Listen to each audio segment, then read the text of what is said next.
Hello students, once again I Kirti here. आप लोगों को पता है हमने 2.1 से लेके 2.6 तक till money from song of the open road we have completed over all the poems. So आज हम हमारा 2.7 करेंगे। आप लोगों ने देखा होगा 2.7 हमारे पोएम में क्या है, she walks in beauty.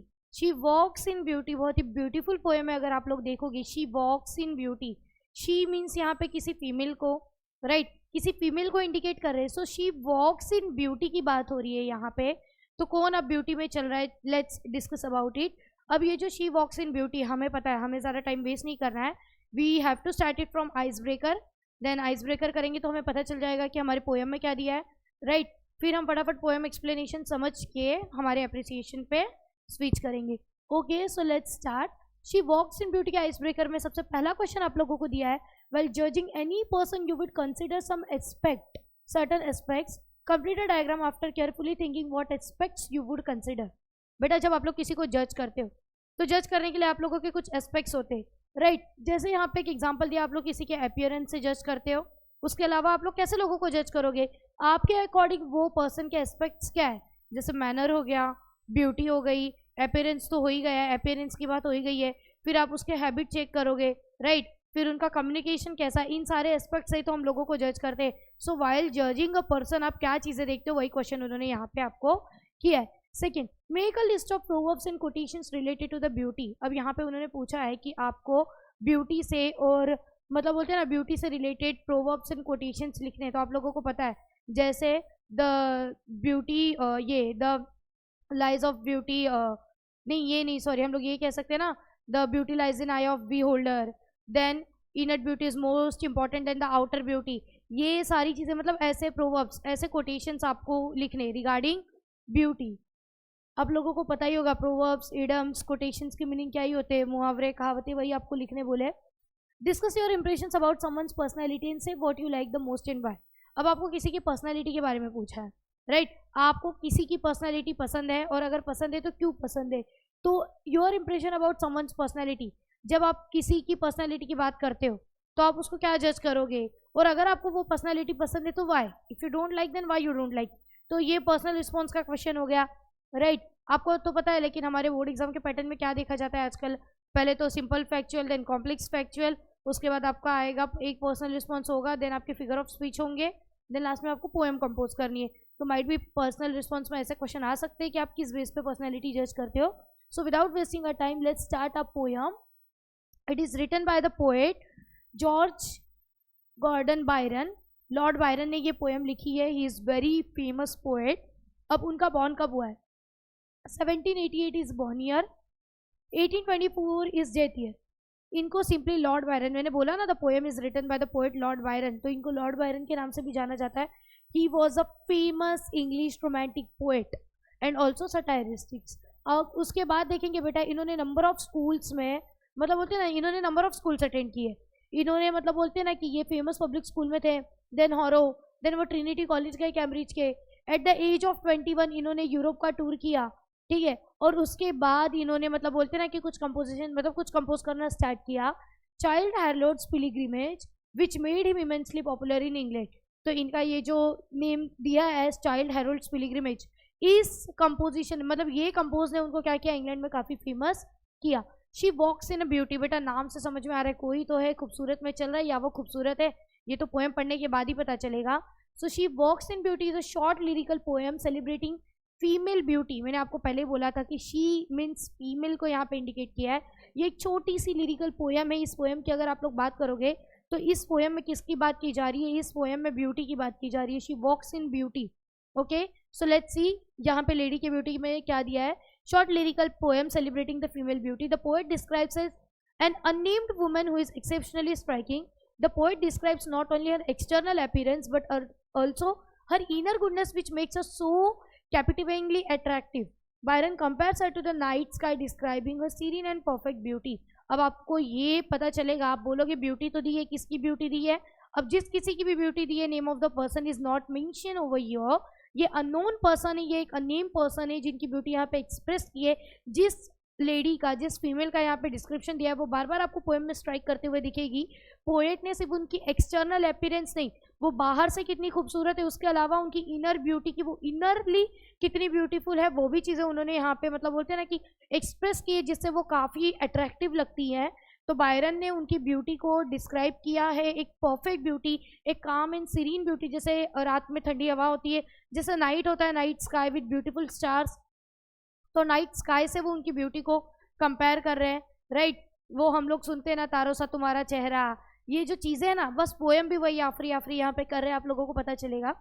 Although the poem is generally thought to be a love poem, the poem never actually declare his love, poet never actually declares his love for this lady. तो अगर देखने चाहोगे तो it is a kind of love poem, but poet ने अपना जो feelings थे, उनका जो लव था, उन्होंने कभी भी उस लेडी को एक्सप्रेस नहीं किया। Now she walks in beauty, देखो क्या दिया है, let's start. She walks in beauty like a night of cloudless climes and starry skies and all that's best of the dark and bright, meet in her respect and her eyes, thus beloved to that tender light which heaven a gaudy day denies. One shade the more, one ray the less, and half impaired the nameless grace, which weaves in every raven trees, or softly lightens over her face, where thoughts serenely sweet express, how pure, how dear, dear dwelling place, and on the cheek and over the brow, so soft and so calm and eloquent. The smiles that wean, the tints that glow, but tell of days in goodness spent, a mind at peace with all below, a heart whose love is innocent. समझ में तो आ ही गया होगा model reading से कुछ ना कुछ। अभी जो मैंने रीड किया, पोएम जो सबसे पहले रीड की जाती है, that is model reading, right.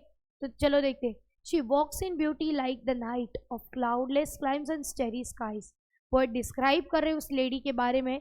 She walks in beauty, nature की ब्यूटी में। वेन एवर शी वॉक्स, वो एक रात के जैसे लगती है। She looks like a night of cloudless climes, ऐसी रात बेटा, एक ऐसा नाइट जहाँ पे क्लाउड नहीं है, without cloud, and starry skies, जहाँ पे सिर्फ तारे सितारे, एकदम स्टेरी स्काई है, मीन्स चमकते हुए सितारे। मतलब आप समझ में आ रहे हो, यहाँ पे उन्होंने जो ब्यूटी को कंपेयर किया है, your poem is comparing the beauty of lady with the night sky, with night, और रात के वक्त जैसा तारे, मतलब जैसा स्काई होता है, आसमान में तारे होते हैं, वो इतनी खूबसूरत लगती है while walking, okay.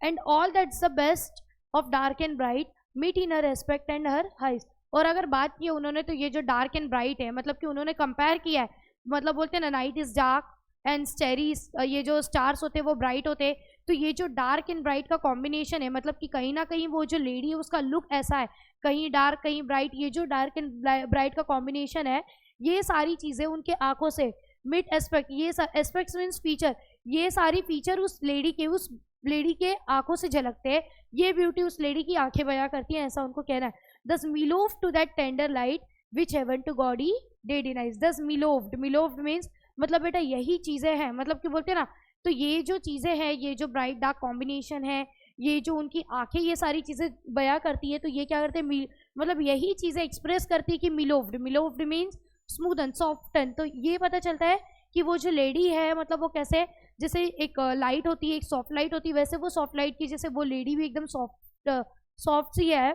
Which heaven to gaudy day denies, मतलब बोलते हैं ना कि जिसके आगे वो जो बोलते हैं ना कि गॉडी मतलब क्या आप लोगों को पता है, चमकदार।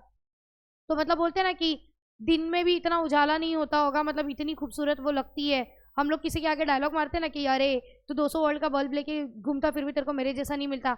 इन द सेम वे वो कह रहे हैं कि मतलब बोलते हैं ना कि दिन की चमक तो छोड़ दो, मतलब कि वो जो ब्यूटी है उस लेडी की, उस ब्यूटी के आगे सब कुछ फीका है।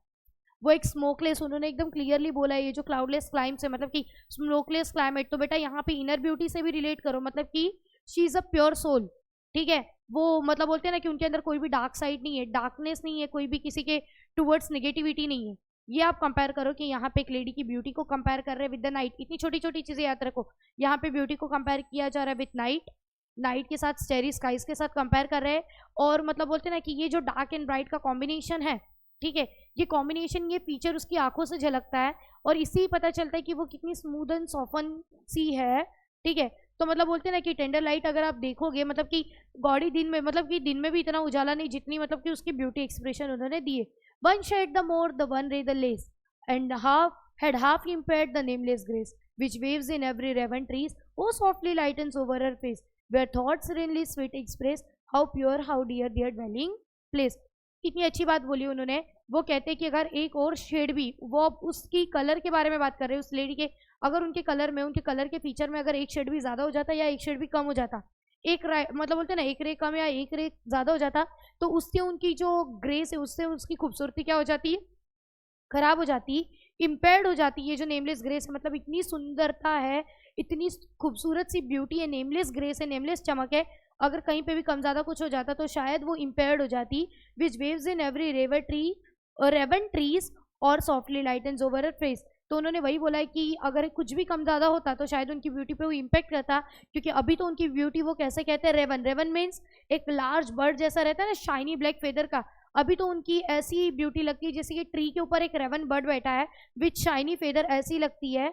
और जब लाइट उनके फेस पे, मतलब बोलते हैं ना कि जब लाइट, ये जो मतलब बोलते हैं ना, जब उनके फेस पे लाइट आती है तो वो लाइट जिस तरीके से उनके फेस पे दिखती, मतलब उन्होंने कंपेयर किया है कि अगर एक भी शेड कम ज्यादा हो जाता है ना तो उनका लुक खराब हो जाता।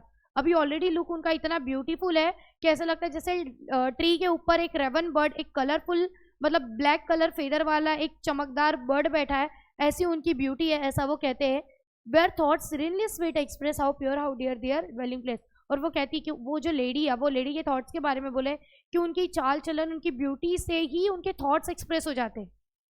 तो सोचो, इससे पता चलता है पोएट के अकॉर्डिंग कि वो कितनी प्योर है, how she is dear, how she is dear and pure, मतलब कि वो कितनी ब्यूटीफुल सोल है, कितनी प्योर है वो। इनर ब्यूटी की बात हो रही है यहाँ पे।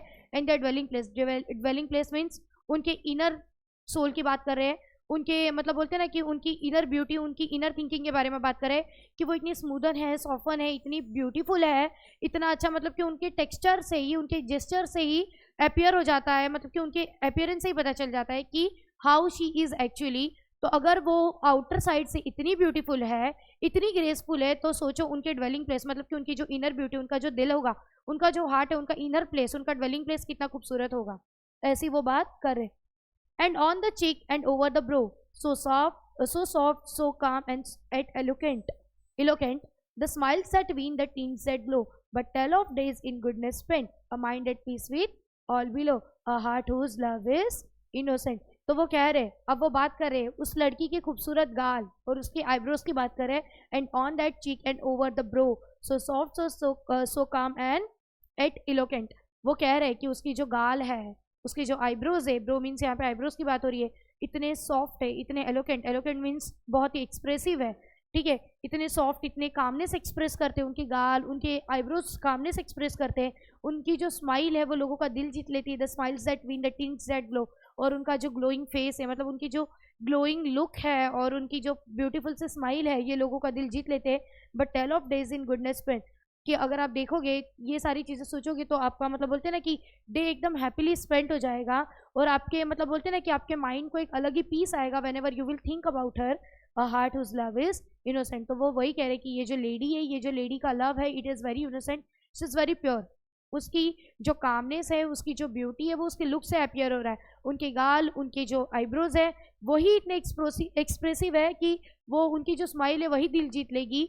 तो इससे पता चलता है कि बेटा अगर आप इन चीज़ों को देखोगे तो आपका डे एकदम वेल स्पेंड हो जाएगा। ये एक इनोसेंट हार्ट है, ये जो हार्ट है, मतलब ये जो लेडी है, शी इज़ वेरी लवेबल, ये एक बहुत ही इनोसेंट सा हार्ट है, ऐसा उन्होंने बोला है। पोएम में बिल्कुल कंफ्यूज नहीं होना, अगर आपको अप्रिसिएशन पूछते हैं तो it is all about the beauty. ये एक लेडी की मतलब एक अननोन लेडी की ब्यूटी को एक्सप्रेस किया जा रहा है, हाउ शी अपियर्स, उनके बाहर के लुक से, उनके बिहेवियर से, उनके जेस्चर से ही पता चलता है कि her inner soul is very beautiful. So without wasting our time, let's move to our poetic appreciation, which will give you 4 marks if this you will find in examination. Okay, so आप लोगों को तो पता चल ही गया है कि हम लोग शी वॉक्स इन ब्यूटी को ही पढ़ रहे हैं। सो पोएटिक डिवाइस, हम पोएटिक एप्रिसिएशन की बात करते हैं। ओके स्टूडेंट, सो हमें पता ही है पॉइंट फॉर्मेट, 4 मार्क्स, 4-5 चीज़ें फिक्स ही है। About the title, poem, poet, afterwards आपको पता ही है theme, afterwards poetic style, language जो भी है, उसके बाद आपको पता ही है special features, messages, your opinion. ये इतने पॉइंट्स कवर करोगे then only you will get your full marks. So let's discuss about this. Yes, so first we will discuss with about the poem, poet and title. आप लोगों को पता ही है this poem is written by the Lord Byron and name of the poem is she walks in beauty. It is an ode written in praise of an unknown woman who is undoubtedly very beautiful। तो एक unknown women की beauty की praise, काफ़ी तारीफ की गई है, उसकी ब्यूटी को सराहा गया है इस पोएम में। तो अनडाउटेबली आप लोग को पता चल रहा होगा कि she is very beautiful. Lord Byron is known as the one of the greatest English poet who uses English language effectively. तो about the poem, poet and title लिखना है तो पोएट के बारे में भी तो कुछ तो लिखना पड़ेगा। So he is a very famous English poet है जो इंग्लिश लैंग्वेज को इफेक्टिवली यूज़ करते हैं। Here he describes the beauty of an unnamed women. पहला पॉइंट तो भाई ऐसे ही कवर हो जा रहा है आप लोगों का। Name of the poem is she walks in beauty. It is written by the famous poet Lord Byron. Lord Byron is the famous English poet who uses word effectively, and this poem describes as the beauty of an unknown or unnamed woman। खत्म, इतना ही तो लिखना है आप लोगों को। Theme भी तो पता चल गया, एक लेडी की ब्यूटी तो बताइए। Beauty is the main theme of the poem. Apart from other certain themes, features of the woman like eyes, cheek, brows, phrases, color of the skin is praised throughout the poem। अब आप देखोगे beauty तो एक theme है बेटा, उसके अलावा अगर आप लोग देख रहे रहोगे पोएम में, तो पोएम में उसकी चीक, उसके आईब्रोज, उसकी खूबसूरती, मतलब उसका ये कलर टेक्सचर, ये सारी चीज़ों के बारे में बात की है। तो ये भी throughout the poem express किया है। Inner beauty is also regarded as a prime factor to please the outer beauty. और उसके अलावा बेटा उनकी इनर ब्यूटी भी तो बताई है, कि कामनेस भी तो बताई है। One of the themes is the harmonious balance. The beauty is compare to many elements like heaven, cloud, clear skies, light etcetera. तो थीम जिनको नहीं याद आएगा वो इतना तो जरूर लिखेंगे कि theme of the poem is the beauty of the lady. Your beauty is compared with the heavens, stars, cloud, skies, जो भी है। आफ्टरवर्ड्स ये लिखना है कि the poet focuses on the inner beauty also. और यहाँ पे क्या क्या डिस्क्रिप्शन किया है, cheek, colour, eyebrows and all. उसके बाद लैंग्वेज एंड पोएटिक डिवाइस। अगर आप लोग देखोगे देयर आर 3 स्टैंडर्ड्स। तो पोएम एक मतलब बोलते हैं ना फुल ऑफ पोएटिक डिवाइसेस है। यहाँ पे एलिट्रेशन यूज हुआ है। अगर आप देखोगे पर्सोनिफिकेशन, बेटा आप लोगों को पता है एलिट्रेशन क्या होता है, पर्सोनिफिकेशन क्या होता है। नॉन लिविंग थिंग को लिविंग थिंग का जब वो देते हैं, मतलब बोलते हैं ना कंपेयर करते तब। मेटाफर पता है, एंटीथेसिस पता है, एंटीथेसिस कब होता है। तो if you know all this thing, dark and bright, अगर आप देखोगे, sorry antithesis opposite words use होते हैं। तो अगर आप लोगों को फिगर ऑफ स्पीच पता है, हम वो भी पढ़ेंगे, ठीक है। देन सिमिली का एग्जाम्पल दिया है। एलिट्रेशन में क्लाउडलेस क्लाइम, सी, अगर आप लोग देख रहे हो स्टेरी स्काइज, एस। फिर एंटीथेसिस में डार्क एंड ब्राइट, मैंने बोला ना अपोजिट वर्ड्स यूज हो रहे हैं, ठीक है। तो कहाँ पे कौन सा फिगर ऑफ स्पीच यूज हुआ वो लिख दो। लैंग्वेज बहुत ही सिंपल है, लिरिकल है। आप ये भी लिख सकते हो कि देयर आर 3, ये आप मेंशन करो, there are 3 stanzas with 6 line, जो भी है कि। और यहाँ याद रखना कि एकदम इनोसेंट टेंडर इस पोएम में दिखा है। It's up to you what you wants to write. ये हम इसलिए पढ़ रहे ताकि आपको एग्जाम के वक्त कुछ तो याद आए और आप लोग आपके ओन वर्ड्स में इन चीज़ों को लिख सको। ज़रूरी नहीं है एज इट इज़ लिखना, बट ये सारी चीज़ें यूज़ करो। स्पेशल फीचर में टोन एंड टाइप, अगर आप बात करोगे बहुत ही सिंपल सी ल्यूसीड सी पोएम है, डेडिकेशन के साथ लिखी है। पोएटिक फीचर्स अगर आप देखोगे, तो अगर आप प्रॉपरली देखोगे तो फीचर यहाँ पे ब्यूटी ही है बेटा। एक्चुअली ये अननोन वुमन के बारे में है, ठीक है, एक ग्रेटली ग्लोरीफाइड वुमेन के बारे में बताया। तो फीचर भी तो यही है, how to express the beauty, right. उसके बाद हम देखते हैं कि मैसेज और ओपिनियन। आप लोग ये लिख सकते हो कि ये एक वाइटल मैसेज देता है कि instead going for the outer beauty, just go for the inner beauty. So vital message insisting that the inner beauty is more important than the outward appearance. Inner beauty is divine as external beauty is transient. सही बात है कि नहीं? Inner beauty ही main होता है, main power है हमारी, वो आउटर ब्यूटी तो सिर्फ देखने के लिए, राइट। सो ये एक मैसेज। फिर आप लोगों को अपना ओपिनियन आप लोग खुद से ऐड कर सकते हो। I like this poem very much because it was very easy, it was very interesting, lucid, it gives us the real meaning of the beauty which lies inside, which is inner beauty. ऐसा आप लोग आपके own से लिख सकते हो बेटा, बहुत ईजी है, सिर्फ ब्यूटी ब्यूटी करना है और इसमें तो आप लोग माहिर ही हो, राइट। यही तो हमें आता है, we use to watch others, right. तो हमें बस ब्यूटी के बारे में ही देखना है, लिखना है। आप लोग इजीली लिखोगे क्या है थीम, क्या है पोएम, क्या है पोएट। इजीली आप लोग पैसेज भी सॉल्व कर लोगे, कुछ भी डिफिकल्ट नहीं है। आई होप आप लोगों को सारी चीज़ें समझ में आई है। सो आप लोगों को पता ही होगा हमने ये भी पोएम बहुत अच्छी तरीके से ख़त्म कर ली है। So thank you so much everyone. You can contact us on our social media through Instagram, Facebook, YouTube as well as app के लिए आप कॉन्टेक्ट करोगे, आप ऐप डाउनलोड कर सकते हो गूगल प्ले से एंड ऐप स्टोर से, राइट। सो आई होप आप लोगों को पसंद आया। Keep studying, keep going, bye everyone. Sir